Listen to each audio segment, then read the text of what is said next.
महोदय, नेता प्रतिपक्ष ने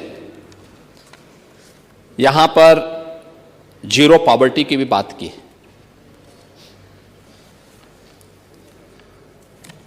आप लोगों को कुछ शब्द आप लोगों के ऐसे रटे रटाए हैं जिसको आप हमेशा बोलेंगे ही, जैसे यानी जो मुंह पे चांदी का चम्मच पकड़ करके पैदा हुए थे वे महाकुंभ के लिए कहते थे वीआईपी कुंभ हो गया, यही तो बोलते थे।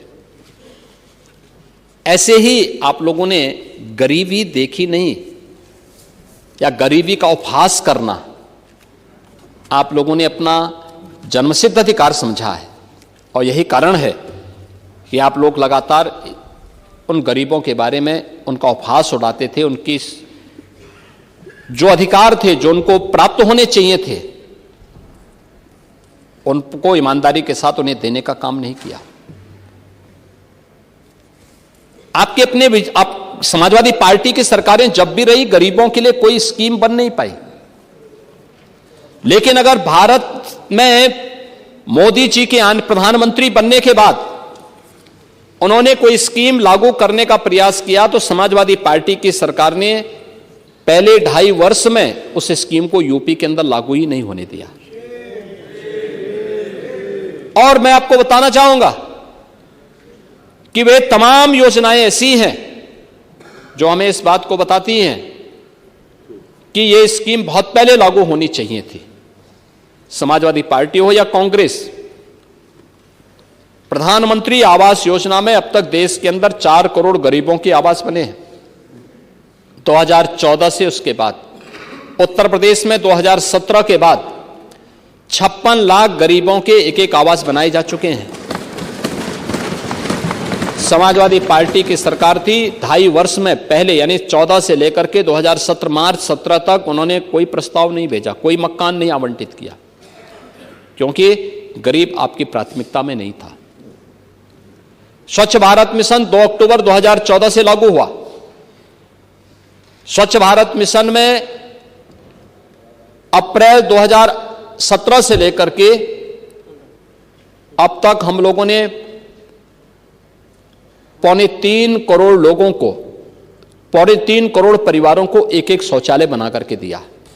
आप लोगों ने 2.5 वर्ष में यानी बहुत कम संख्या में टॉयलेट बनाए थे, क्योंकि आपकी प्रायोरिटी नहीं थी, आप लोगों ने कभी इसको महत्व नहीं दिया। वन्य गांवों को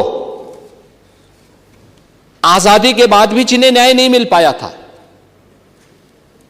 उन्हें मतदाता नहीं बनाया गया था, उनका शोषण होता था, उन्हें राजस्व गांव के रूप में मान्यता नहीं मिली थी, कोई स्कूल नहीं, पेयजल की व्यवस्था नहीं, राशन कार्ड की सुविधा नहीं। मुझे प्रसन्नता है कि 2017 में हमारी सरकार आई, हमने 56 से अधिक ऐसे गांवों को राजस्व गांव के रूप में मान्यता देकर के उन्हें समाज और राष्ट्र की मुख्य धारा के साथ जोड़ करके उन्हें मतदाता भी बनाया, राशन कार्ड भी दिया, सभी प्रकार की सुविधाओं से उन्हें आच्छादित करने का काम किया। भारत नेपाल बॉर्डर पर थारू जनजाति रहती है।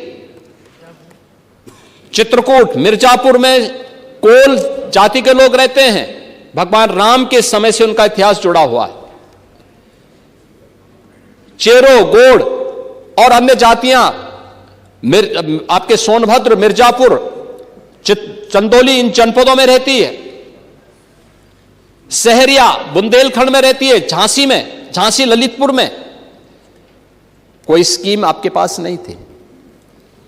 मुसर, कुशीनगर से लेकर के महाराजगंज, कुशीनगर से लेकर के आपके सोनभद्र तक एक बड़ी आबादी निवास करती थी।